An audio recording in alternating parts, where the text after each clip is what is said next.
Karamihan sa mga bagay na nakaka-stress sa'yo ay hindi mo naman kontrol.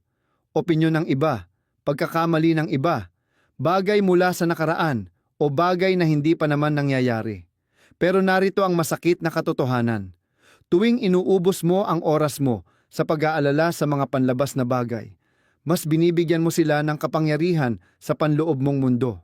At sa huli, hindi naman ang kaguluhan sa paligid mo ang sumisira sa'yo, kundi ang kaguluhan sa loob mo na hindi mo natutunang patahimikin.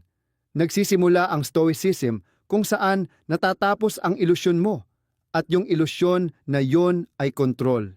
Hindi kontrol na nagtutulak sa iyo pasulong, kundi yung klase ng kontrol na kumakain ng enerhiya mo habang habol ka ng habol sa imposible.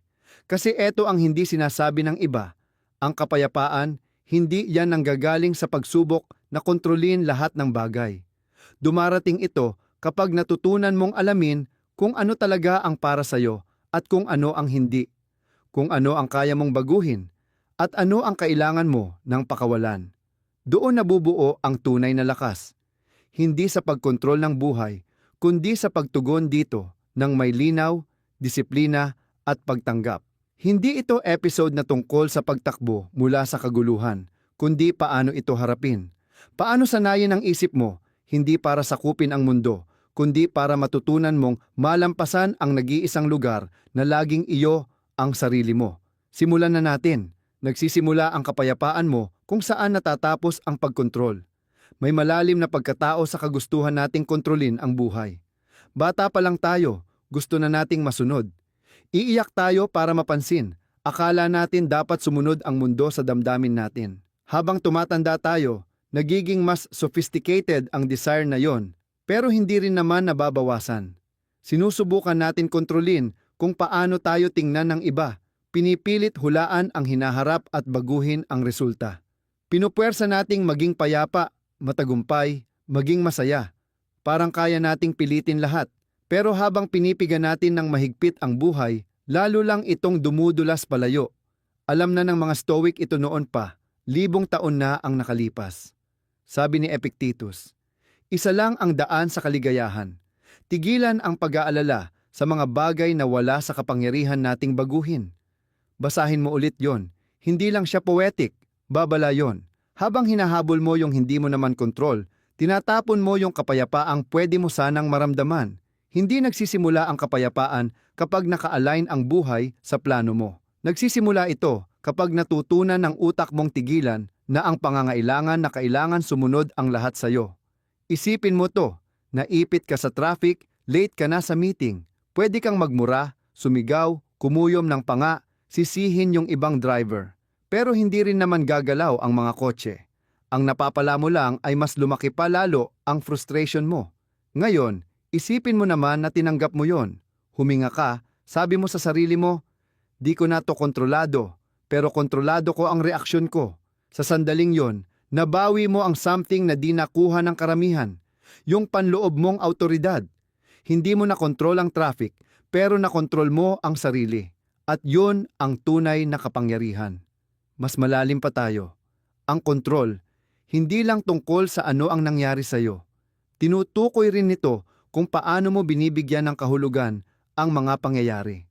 Sabi ng mga Stoic, hindi ang mga pangyayari ang nagpapagulo ng isip natin, kundi ang interpretasyon natin dito. Binago ka ng message, iisipin mo agad, galit siya sa akin.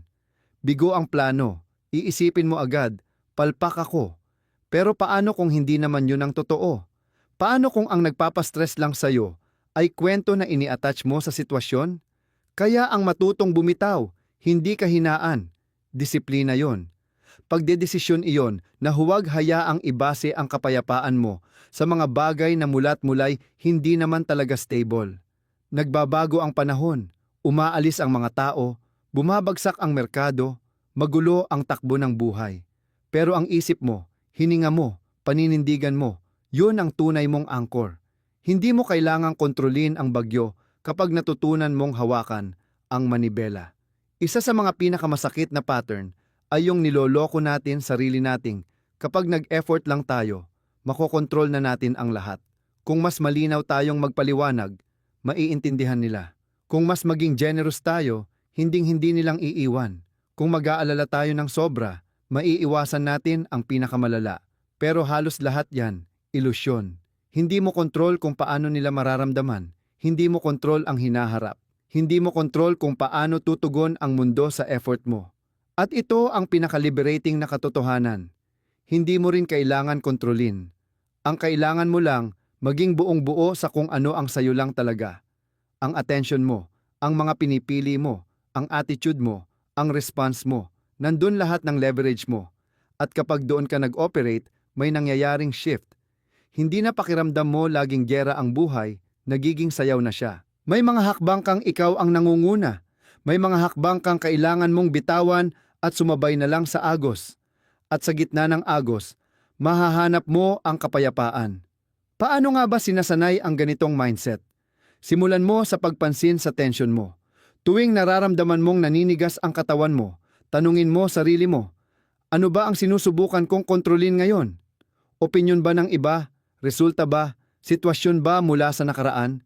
Kung oo ang sagot, huminto ka sandali, huminga, at bitawan.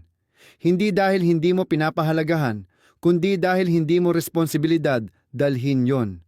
Bitawan mo, hindi bilang huling opsyon, kundi bilang pinakaunang hakbang ng wisdom. Hindi galing sa pagbaluktot ng mundo, sa gusto mo ang kapayapaan mo. Galing yan sa pag-align ng kagustuhan mo sa realidad. Kapag nagawa mo yon, hindi lang isang beses pero araw-araw, sandali-sandali, kahit nasa gitna ka ng kaguluhan, mahahanap mo yung bihirang maranasan ng tao. Katahimikan, ang kontrol, panloob, hindi panlabas. Madaling isipin na ang kontrol ay ang pagkakaroon ng kapangyarihan sa mga bagay sa paligid natin, sa mga pangyayari, tao, oras, resulta. Pero habang sinusubukan nating hawakan ang labas, paulit-ulit tayong pinapaalala ng buhay na hindi naman natin hawak yon. Nagbabago ang isip ng tao, nabubuwag ang mga plano, may mga bagay na sumasablay kahit anong effort mo. Pero sa gitna ng lahat ng iyon, may isang kontrol na hindi nadadali. Kontrol sa sarili. Doon binubuo ng Stoicism ang pundasyon niya. Hindi hinahabol ng Stoic ang mga bagay na wala siyang magagawa. Pinalalalim niya ang awareness sa mga bagay na kaya niyang baguhin. Hindi ang mundo, kundi sarili.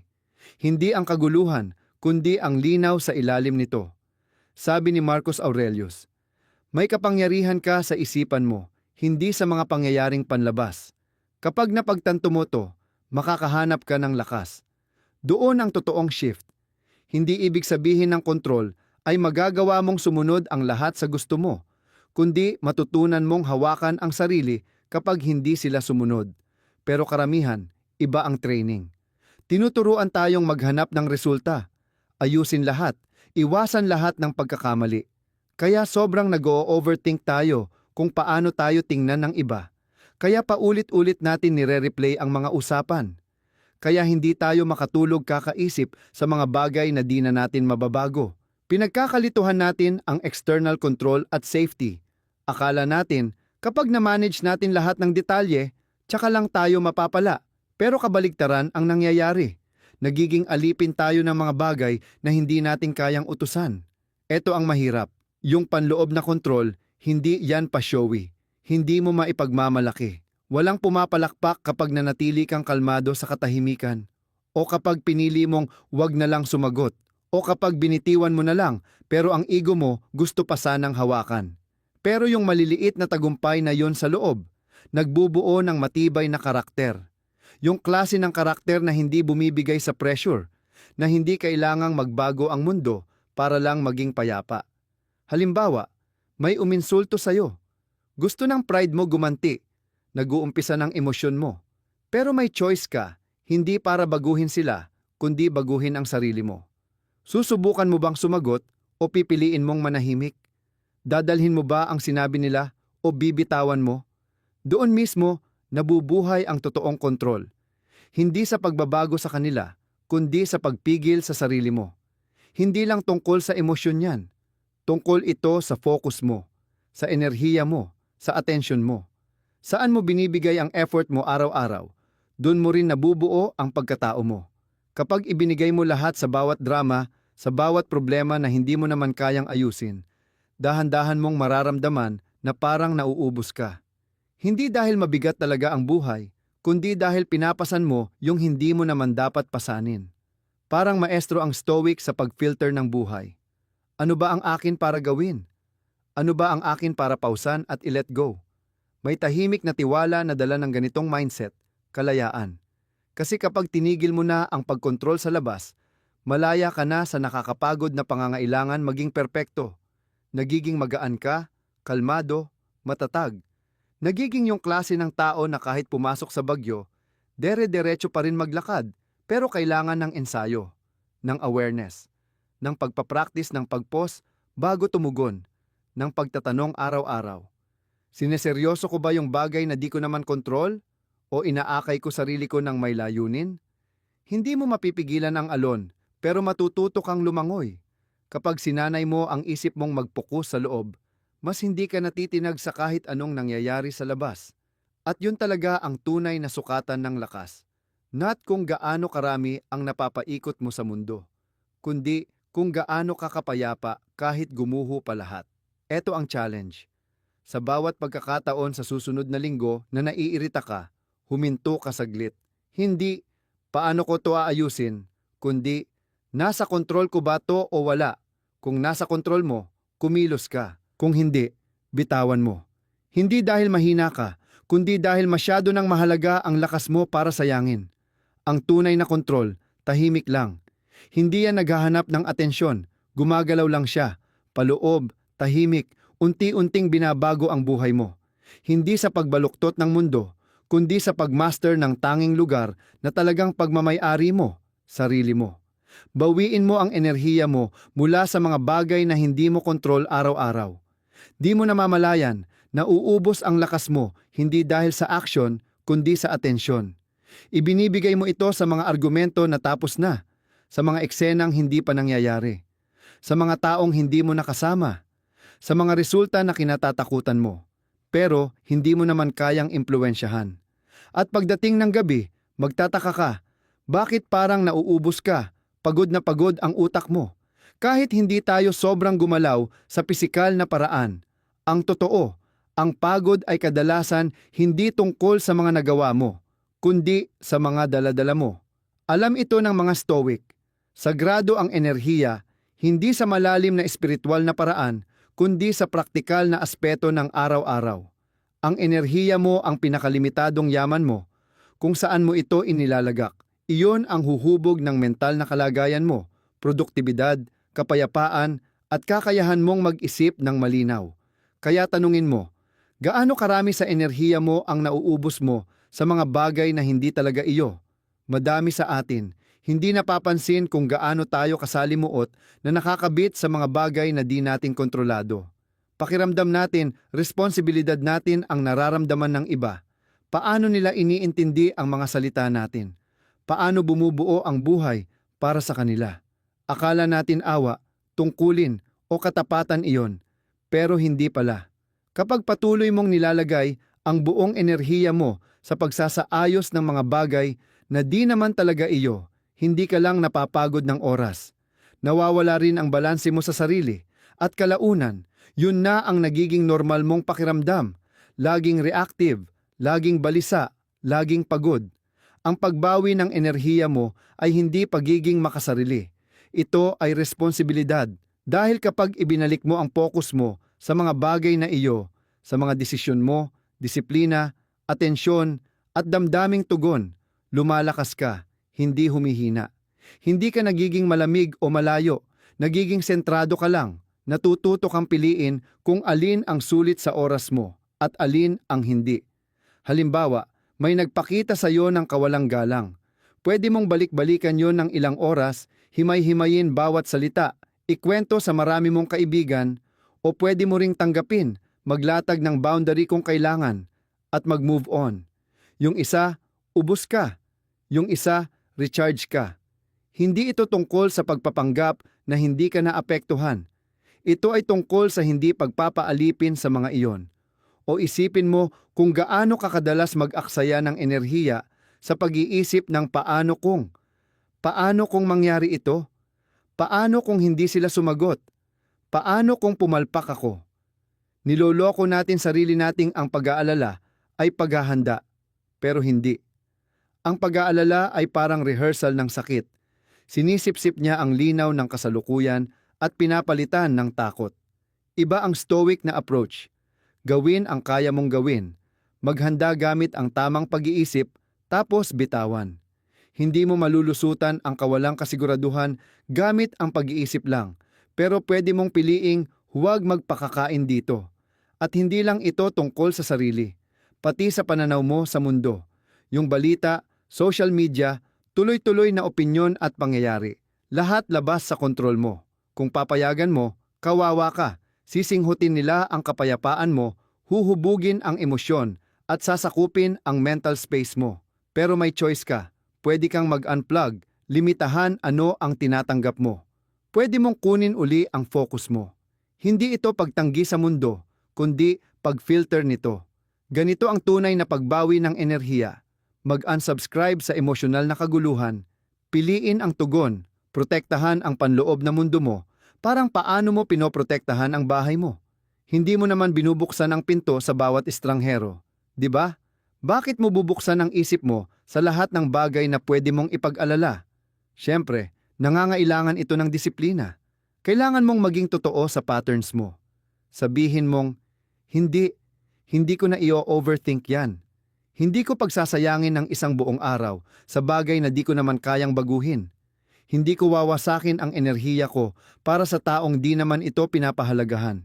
Ang ganitong self-control, hindi ka nito pinapalamig. Pinapalinaw ka lang dahil ang linaw ay kapangyarihan. At pag tumigil ka ng magbigay ng enerhiya sa hindi mo kontrolado, magugulat ka kung gaano ka gumagaan at kung gaano karami pa pala ang magagawa mo sa mga bagay na talagang iyo. Bitiwan ang ilusyon ng kontrol sa iba.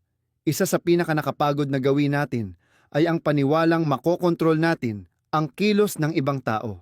Na kung tama ang sasabihin o gagawin mo, sapat ang ibibigay mo, mananatiling kalmado ka, magbabago sila. Magkakaroon sila ng respeto, mamahalin ka gaya ng pagmamahal mo, maiintindihan o papahalagahan ka, o bibigyan ka ng closure. Pero bitag yon, ng maling pag-asa na ang inner peace mo ay nakadepende sa pagbabago ng iba. Pero hindi, at hindi kailanman. Dahil gaano ka man kaingat, matiisin o mapagbigay, hindi mo kontrolado kung paano nag-iisip, nararamdaman o kumikilos ang iba. At ang pagsubok na baguhin ang ugali nila, kahit mabuti ang intensyon, hindi iyon koneksyon, kontrol iyon sa ibang tawag. Tinuturo ng mga Stoic, mabuhay sa harmony ng kalikasan ay tanggapin ang tao kung sino sila, hindi kung sino mo sila gustong maging. Hindi ibig sabihin na tiisin ang masama o magsettle ka sa hindi ka karapat-dapat. Ibig sabihin, tigilan mong pilitin silang maging isang bagay na hindi nila gusto o handa. Maglatag ng hangganan, hindi ultimatum. Lumayo, hindi para manakit, pero para protektahan ang kapayapaan mo.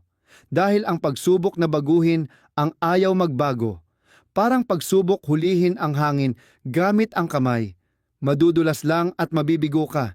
Isipin mo gaano kabigat sa isip yung relasyong lagi kang nag-a-adjust, nagpapaliwanag, umaasa. Sinasabi mo, kung gagawin ko pa ito, baka makita niya. O kung maintindihan niya ako, baka may magbago. Pero ang cycle na yan, nagiging emosyonal na pagkaalipin.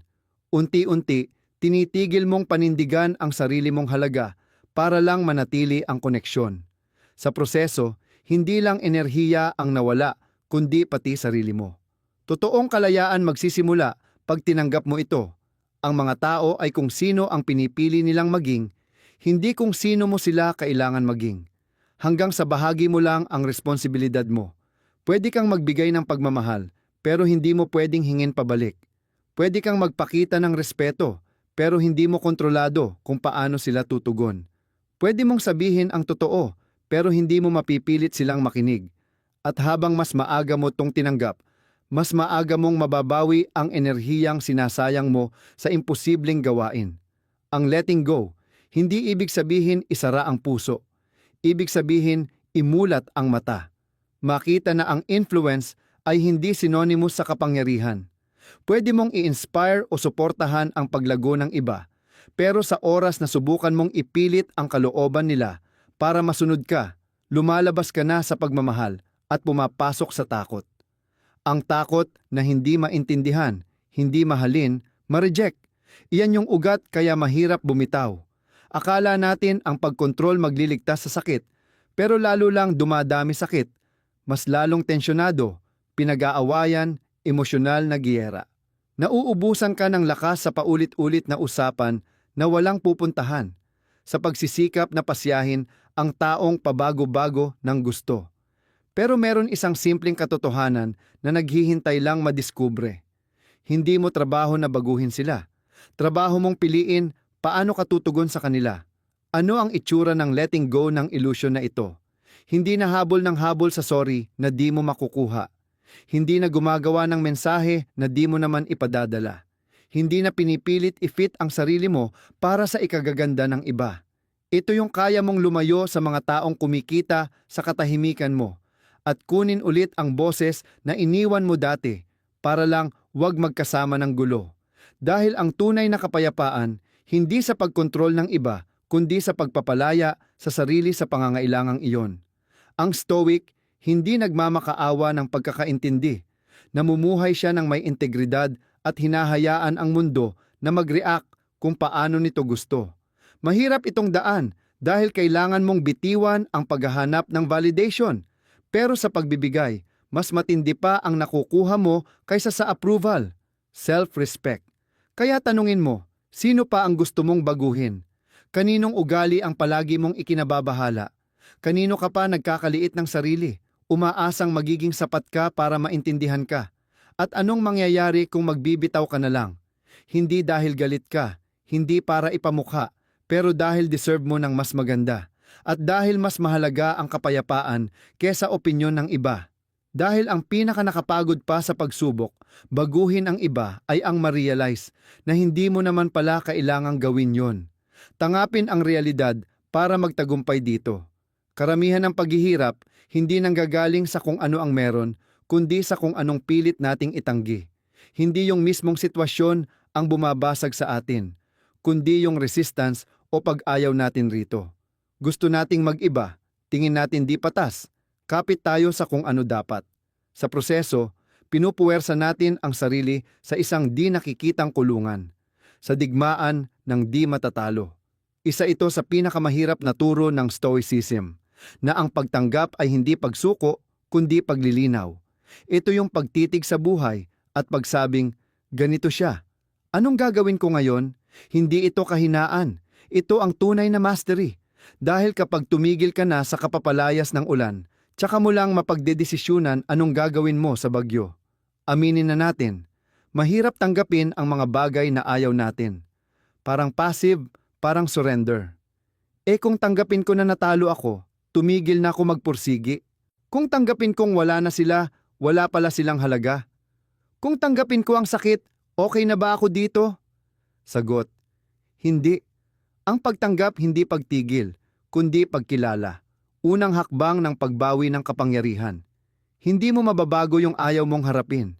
Hindi mo mapapabuti ang realidad na pilit mong itinatanggi. Sabi ni Epictetus, gamitin mo ng husto ang nasa kapangyarihan mo. Pasasaan mo na lang ang nalalabi.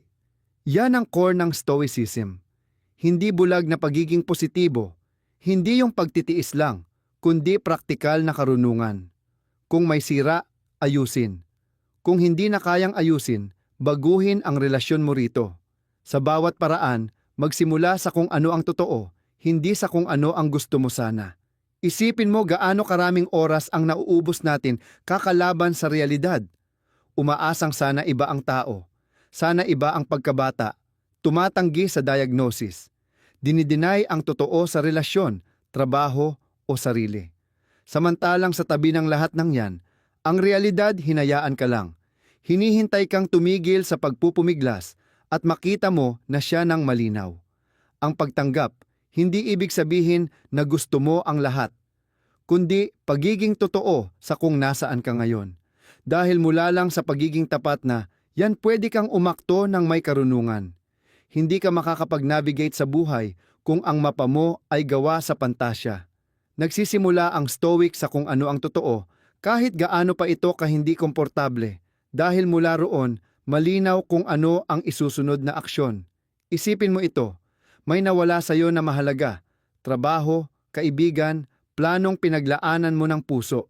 Dalawa ang pagpipilian mo, pwedeng tutulan mo, hindi dapat ito nangyari. Pwede mong ulit-ulitin sa isip ang lahat ng detalye, hinahanap ang ibang posibleng ending, o pwede mong tanggapin, nangyari na ito.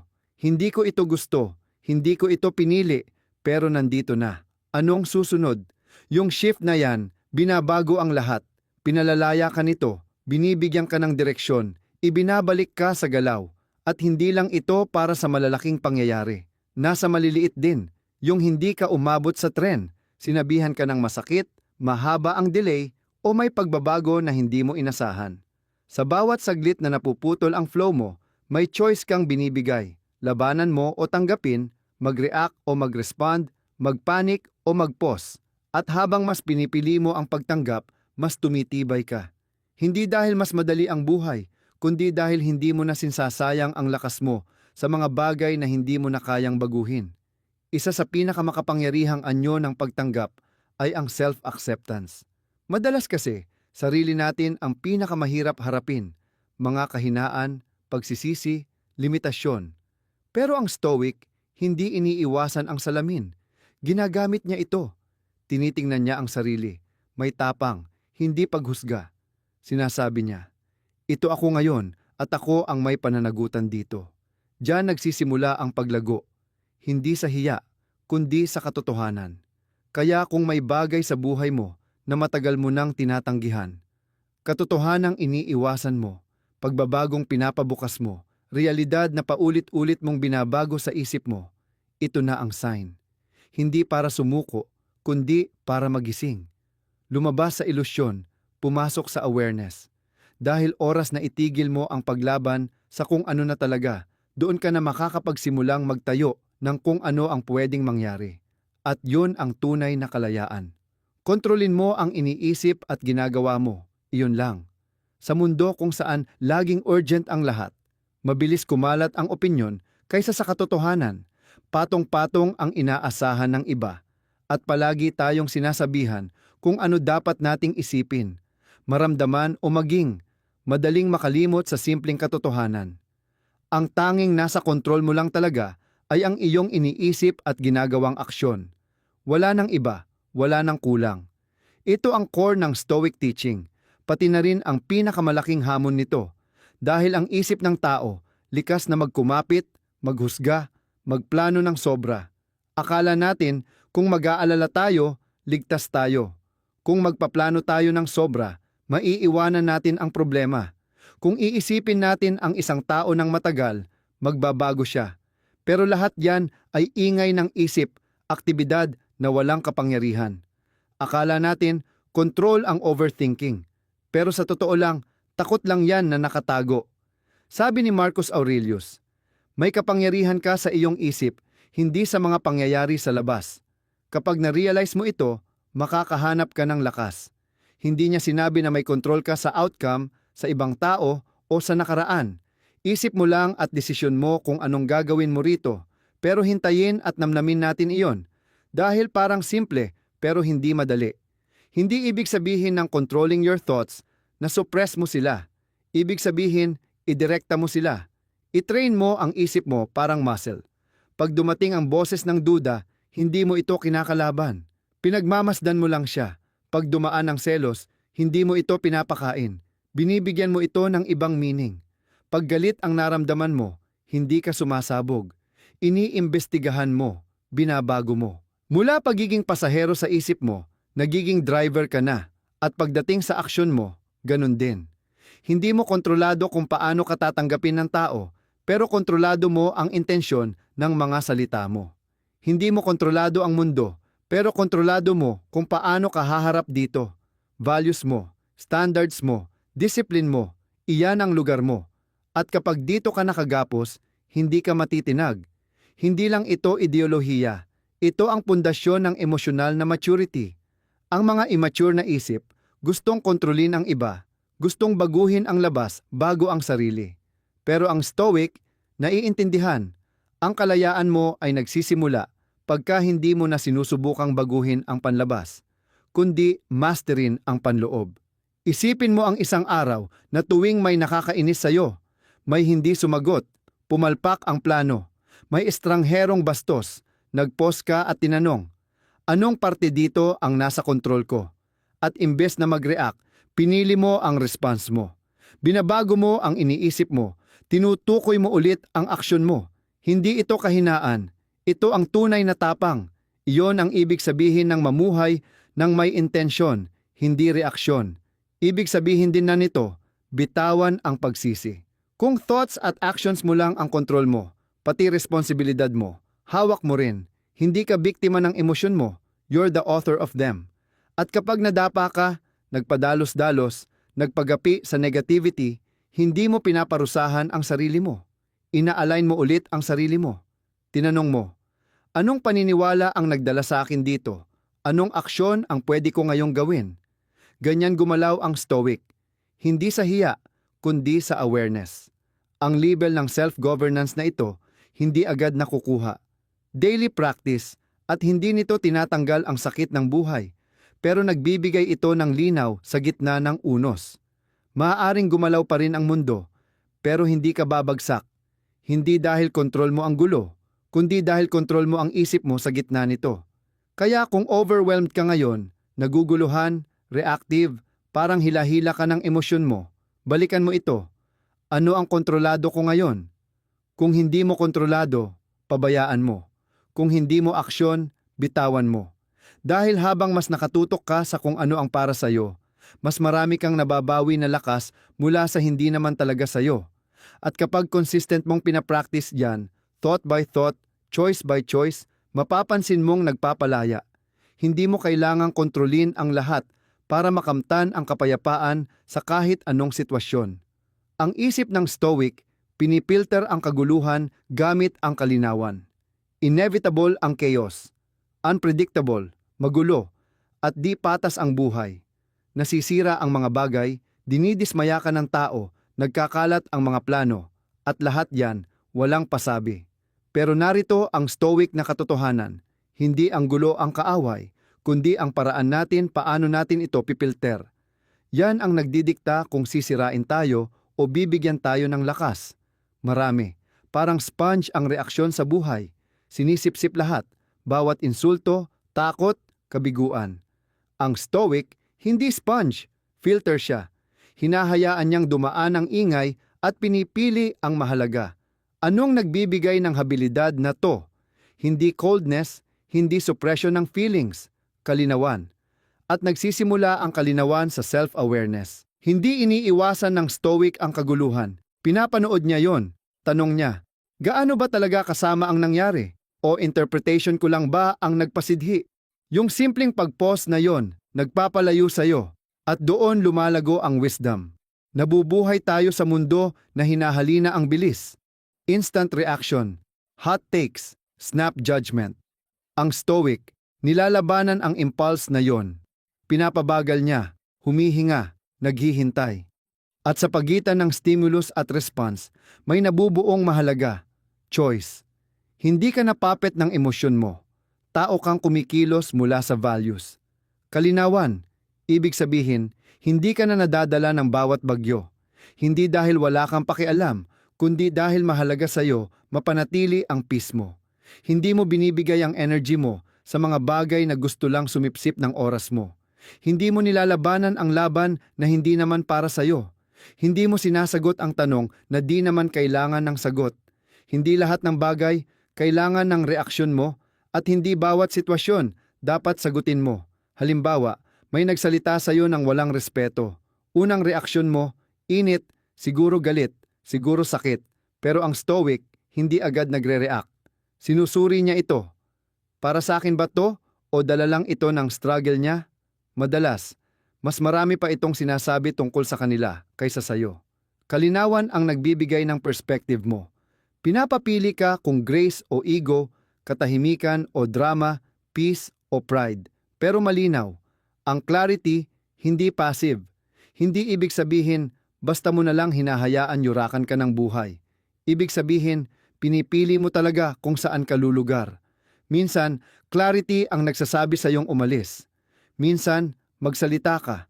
Minsan, upuan ang discomfort imbes na takasan ito sa distraction. Kahit ano pa yon, galing yon sa reason, hindi sa reactivity. Ang pagbuo ng filter na to, practice. Hindi lang personality trait. Ibig sabihin, tanungin mo assumptions mo, lumayo sa kwento na inuulit-ulit mo sa sarili. Ibig sabihin, hindi palaging tama ang thoughts mo, at higit sa lahat, araw-arawin mo ang paalala sa sarili mo na, ang nararamdaman ko ay totoo, pero hindi ibig sabihin na ito ay tama. Ginagamit ng isipan ng isang stoiko ang linaw bilang kumpas, hindi para takasan ang mundo, kundi para harapin ito ng mas maayos. Alam nitong ang kapayapaan ay hindi kawalan ng problema, kundi presensya ng tamang pananaw. Kapag sinanay mo ang iyong isip na bumagal, magtanong ng mas maayos, at pumili kung ano talaga ang karapat-dapat sa iyong reaksyon. Kahit nasa gitna ka ng bagyo, kikilos ka ng may layunin, hindi sa gulat. Kaya ngayon, magmuni-muni ka. Gaano ba kadalas kang tumutugon mula sa emosyon kaysa kumikilos mula sa linaw ng isip? Ilang kaguluhan ba sa buhay mo ang talagang dala ng mga pangyayari? At ilan ang likha ng interpretasyon mo sa mga iyon? At paano kaya ang pakiramdam ng buhay mo kung sasalain mo ang mundo mo gamit ang karunungan, hindi ingay? Sanayin mong makita ng malinaw at mawawala ang kapangyarihan ng kaguluhan sa iyo. Ang tunay na lakas ay nabubuo sa pagsuko sa kung ano ang mayroon. Parang taliwas sa simula, ang ideya na ang pagsuko ay anyo ng lakas. Nakasanayan nating isipin na ang lakas ay pagtutol. Yung pilit na tumutuloy, matigas, hindi sumusuko kailanman. Pero ang totoo, ang ilan sa pinakamakapangyarihang sandali sa buhay ay dumarating hindi kapag lumalaban tayo, kundi kapag itinigil natin ang paglaban, kapag tumigil tayong tutulan ang kung anong naroon na, at nagsimulang umayon dito. Ang pagsuko sa pananaw ng stoiko ay hindi pagbibitiw, hindi ito katamaran, at lalong hindi ito pagkatalo. Isa ito sa pinakadisiplinadong pagharap sa realidad. Tinutunghayan mong mabuti ang sitwasyon at sinasabi mong, ito ang totoo ngayon. Maaaring hindi ko gusto, pero hindi ko uubusin ang lakas ko sa pagbaliwala. Hindi iyon kahinaan. Iyon ay linaw sa harap ng hirap. At dahil doon, matututo kang kumilos ng may karunungan, hindi basta-basta lang. Isipin mo ito. Kapag nahuli ka ng agos habang lumalangoy ka, ang pagpupumiglas ay nagpapalubog lang lalo. Pero kung susuko ka sa agos, hindi dahil sa takot, kundi may presensya, nakakatipid ka ng lakas, lumulutang, nakakahinga. At mula sa katahimikang iyon, nagkakaroon ka ng lakas na mag-navigate, na itutok ang direksyon na makarating sa pampang. Ganoon din sa buhay. Maaari mong tutulan ang bawat pagbabago, bawat pagkawala, bawat hindi inaasahang pangyayari, o maaari kang sumuko sa kung ano ang naroon at bawiin ang kapangyarihan mong tumugon ng tama. Alam ng mga stoiko na malaking bahagi ng paghihirap ay hindi galing sa mga nangyayari, kundi sa pagtanggi nating tanggapin ang mga ito. Gusto natin na sana ay iba. Paulit-ulit natin na naiisip kung paano sana nangyari.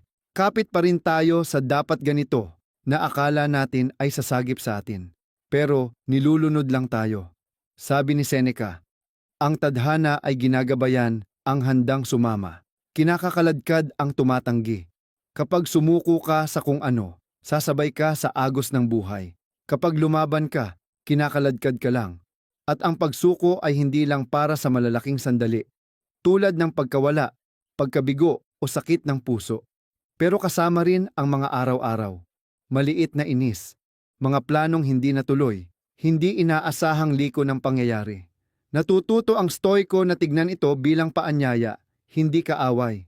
Bawat isa ay pagkakataon para magpagaan, bitawan ang kontrol, at sabihing, sasalubungin ko ang sandaling ito kung anong meron, hindi ayon sa gusto ko lang.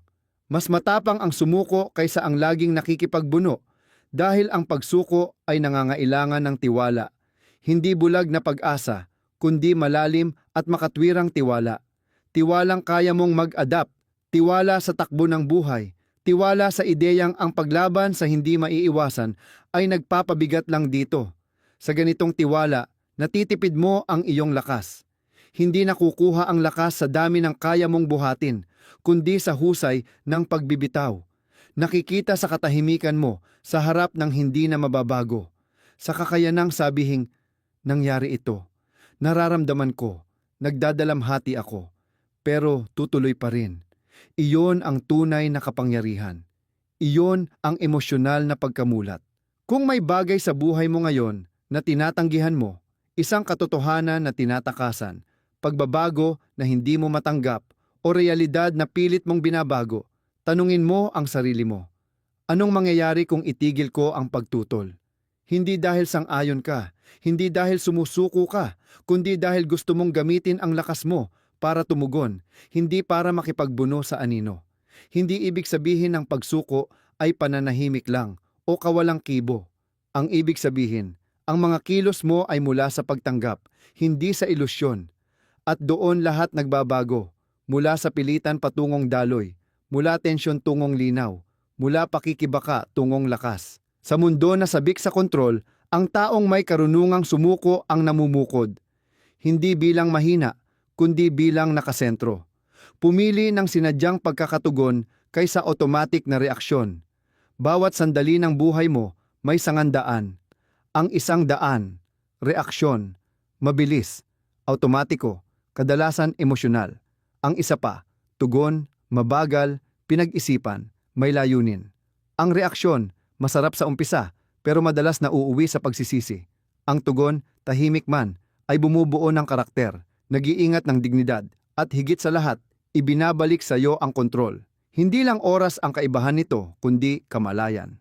Ang reaksyon, kapag hayaan mong ang emosyon ang magmaneho.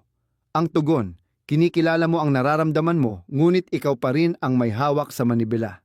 Naniniwala ang mga Stoiko na ang pagitan ng pangyayari at pagkilos ay sagrado. Doon nakatira ang iyong kalayaan. Hindi mo laging mapipili ang mangyari sa iyo, pero pwede mong piliin ang paraan ng pagharap.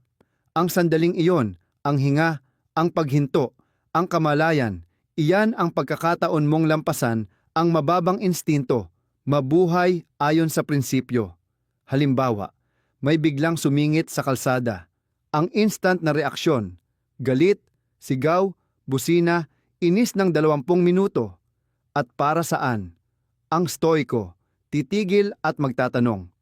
Sulit ba ito sa kapayapaan ko? May epekto ba ito bukas? Karapat-dapat ba ang pangyayaring ito sa lakas ko? O pride ko lang ang nagre-react sa di ko naman kontrolado? Ang paghintong iyon, ang tanong na iyon, ibig sabihin naputol mo ang cycle. Dahil karamihan ng mga reaksyon natin, namana lang natin, hindi natin tinatanong, kinalakihan lang. Pero ang tugon ay sadyang desisyon. Ang tugon ay nagsasabing, ngayon pipili akong iba. Hindi ko uulitin ang pattern. Hindi ko hahayaan ang sandaling ito ang bumuo ng pagkatao ko. At umaabot yan higit pa sa trapiko o simpleng inis. Pati kung paano ka haharap ng kritisismo, pagkabigo, pagtataksil, tagumpay. Kapag hindi ka naintindihan ng iba, magpapaliwanag ka ba ng padalos-dalos? O makikinig at maglilinaw ng may layunin? Kapag nasaktan ka, magwawala ka ba o kukuha ng espasyo, magmumuni-muni, makikipag-usap ng may maturity? Hindi lang ito mga ugali, ito ang mga batong bumubuo sa pagkatao mo. Ang pagpili ng tugon ay pagtanggap na ang tunay na kapangyarihan ay hindi sa pagiging dominante, kundi sa pagiging kalmado. Kahit sino, pwedeng sumigaw, magalit, gumanti. Pero lakas ang kailangan para manatiling kalmado, tumugon mula prinsipyo, hindi mula presyon. Iyan ang lakas na nararamdaman ng mundo, kahit tahimik lang. Si Marcus Aurelius, emperador ng Roma, laging ginagawa ito. May kapangyarihan siyang magparusa o magbigay agad, pero paulit-ulit niyang pinapaalalahanan ang sarili. Huwag magpadala sa emosyon, hayaan ang rason ang gumabay. Maging matatag pero makatarungan. Alam niyang ang pamumuno at buhay ay hindi tungkol sa pagresponde sa bawat bugso ng damdamin, kundi sa pagpigil dito. Paano mo nga ba mapapaunlad ang response muscle mo? Magsimula sa pagtukoy. Bawat gulong ng damdamin, tanungin sarili. Ito ba ay reaksyon o tugon? Bigyan mo sarili ng espasyo bago sumagot. Sanayin mong ikonekta ang discomfort sa pag-usisa, hindi sa kaguluhan. Maging mas interesado sa pagiging matalino kaysa palaging tama. Mararamdaman mo pa rin ang emosyon. Tao ka, natural yon. Pero alam ng stoiko na ang damdamin ay mensahero lang, hindi amo. Pinakikinggan mo, pero hindi sumusunod ng bulag. Kinikilala mo, tapos pipiliin mong kumilos ayon sa karunungan. Dumadaan ang panahon, at may maganda kang mapapansin. Hindi ka na padalos-dalos, hindi ka na nauubos, mas sadya, mas respetado. Mararamdaman ng mga tao ang pagkakaiba, at higit sa lahat, mas mararamdaman mo na ikaw ay mas hindi alipin ng mundo. Tumugon ka na may lalim, hindi ingay. Kaya sa susunod na mapindot ang mga buttons mo ng buhay, huminto ka. Tanungin ang sarili, gusto ko bang magdagdag ng kaguluhan o linaw? Dahil tuwing pipiliin mong tumugon ng sadya kaysa mag-react, lalo kang nagiging ikaw. Ang tunay na kontrol ay sariling kontrol. Karaniwang iniisip ng tao na ang kapangyarihan ay impluwensya, dominasyon, autoridad, ang kakayanang baguhin ang mundo. Pero sa stoiko, ang tunay na pinakamataas na kontrol ay hindi kung anong kaya mong iutos sa labas, kundi ang pagkabihasa mo sa sarili. At walang mas magandang halimbawa nito kundi ang sariling pagpipigil. Ang self-control ang di nakikitang lakas na humahawak ng desisyon mo, lalo na kapag walang nakakakita. Ito yung disiplina na tiyagang hindi magsalita kapag galit ka, ang pagpipigil na hindi sumunod sa bawat tukso, ang dedikasyon na kumilos ng may integridad kahit na may kabayaran. Hindi ito tungkol sa pagiging malamig o parang robot. Tungkol ito sa pagiging aligned. Tungkol ito sa hindi pagbibigay ng kontrol sa bawat damdamin para idikta ang kilos mo at sa hindi pagpapadala sa bawat impulsong sumalungat sa mga prinsipyo mo. Sabi nga ni Epictetus, walang tao ang tunay na malaya kung hindi niya kayang pamunuan ang sarili niya. At yung mastery na yon, hindi nakukuha sa puwersa, nakakamit yon sa pagiging aware, sa araw-araw na practice, sa paulit-ulit na pagkakamali at pagwawasto, sa tahimik na ulit-ulit na gawin. Hindi ka basta-basta nagigising na may self-control. Parang muscle, hinuhubog at pinapalakas mo siya ng dahan-dahan. Bawat beses na tumatanggi ka sa nakakapahina sa'yo at pumapayag ka sa nagpapalakas sa'yo, mas nagiging malaya ka. Hindi malaya sa mga patakaran, kundi malaya mula sa kaguluhan. Isipin mo to, gaano kadalas natin sinisisi ang iba o ang mundo sa bagyo ng emosyon natin? Sinasabi natin, pinagalit nila ako, sinira nila ako, ang mundo ay hindi patas. Pero yan ang mindset ng taong ibinigay na sa iba yung kapangyarihan niya. Ang stoic ayaw mamuhay ng ganon. Hindi niya pinagkakaila na may damdamin siya, pero pinipili niyang pamahalaan kung paano siya tutugon. Ang self-control nagbibigay ng espasyo. Espasyo sa pagitan ng iniisip at kilos, pagitan ng pagnanasa at desisyon, pagitan ng gulo at linaw. At sa espasyong yon, hindi ka lang basta-basta nabubuhay, umaangat ka. Nagiging tao kang mapagkakatiwalaan ng iba at ng sarili mo, kasi alam mong hindi mo pagtatraydurin ang sarili mo sa isang sandali ng kahinaan. Pero hindi lang pagtanggi sa tukso ang self-control. Ito rin ay pagpili ng mga bagay na mahalaga. Pagsasabi ng oo sa layunin kaysa sa pansamantalang saya. Pagpili ng pag-unlad kaysa sa comfort. Disiplina kaysa sa gabal. At yon ang nagkakaiba sa stoic at karaniwang pag-iisip. Hindi niya gustong kontrolin ang mundo. Kinokontrol niya ang isang bagay na mahalaga sa bawat sandali ng buhay niya, ang sarili niya. Nakikita ang kontrol na yan sa maliliit na bagay. Ang bumangon sa oras na sinabi mong gigising ka, tapusin ang trabahong gusto mo nang bitawan, magtimpi na patunayan yung punto mo sa walang kabuluhang argumento, piliin ang katahimikan kaysa drama, piliin ang pahinga kaysa pagka-burnout. Wala sa mga ito ang pasabog, Pero kapag pinagsama-sama, parang armor sila. Proteksyon ng focus mo, ng values mo, ng oras mo. At doon sa maliliit na gawa na yon, lumalabas ang tunay na lakas. Hindi sa malalaking galaw, hindi sa pamimilit, kundi sa tahimik na konsistensya. Hindi mo kailangang kontrolin ang ingay ng mundo kapag natutunan mong kontrolin ang volume knob sa loob mo. Kaya kung hinahanap mo ang kontrol, magsimula ka dito, hindi sa mundo, hindi sa iba, kundi sa iniisip, sinasabi, at ginagawa mo. Diyan ang laban, diyan ang tagumpay, hindi dahil gagaan ang mundo, kundi dahil mas lalakas ka. At sa dulo, yan ang turo ng Stoicism. Ang pinakamalakas mong kapangyarihan ay hindi kung ano ang kaya mong kontrolin, kundi kung sino ka habang ginagawa mo yon. Laging magulo ang mundo, laging may magpapabigo, laging may planong masisira. Susubukin ng buhay ang pasensya mo, tibay mo, at kahulugan mo. Pero sa gitna ng lahat ng yan, may isang katotohanang nananatili. Hindi ka nandito para kontrolin ang gulo. Nandito ka para lampasan ang sarili mo sa gitna nito. Yan ang alok ng Stoicism. Hindi perpektong buhay, kundi makapangyarihang isipan. Isipang alam kung ano ang pwedeng panghawakan at ano ang dapat pakawalan. Isipang humihinto muna bago gumalaw. Dumadaan muna sa kalinawan ang sakit. Hindi nagpapasuko sa takot. Hindi rin nagsasayang ng lakas, kakakontrol sa bagay na hindi mo naman hawak. Kung may isang bagay kang kukunin sa episode na to, eto yon. Ang kapayapaan mo, hindi yan naghihintay na tumahimik ang buhay. Naghihintay yan na tanggapin mo na hindi mo kailangang labanan ang hindi mo naman laban. Hindi mo kailangan kontrolin ang hinaharap para harapin yon ng may lakas. Kailangan mo lang kontrolin ang hininga mo, ang iniisip mo, ang susunod mong hakbang. Kaya maglakad ng magaan, mamili ng matalino, at dalhin mo ang simpleng prinsipyo na to, mas minamasdan at minamaster mo ang sarili mo. Mas kaunti ang kayang gumulo sa iyo ng mundo. Kung kahit bahagyang nagbago ang pananaw mo dahil sa episode na to, i-share mo, pagnilayan mo, ipa-echo mo sa bawat araw mo. At higit sa lahat, isabuhay mo.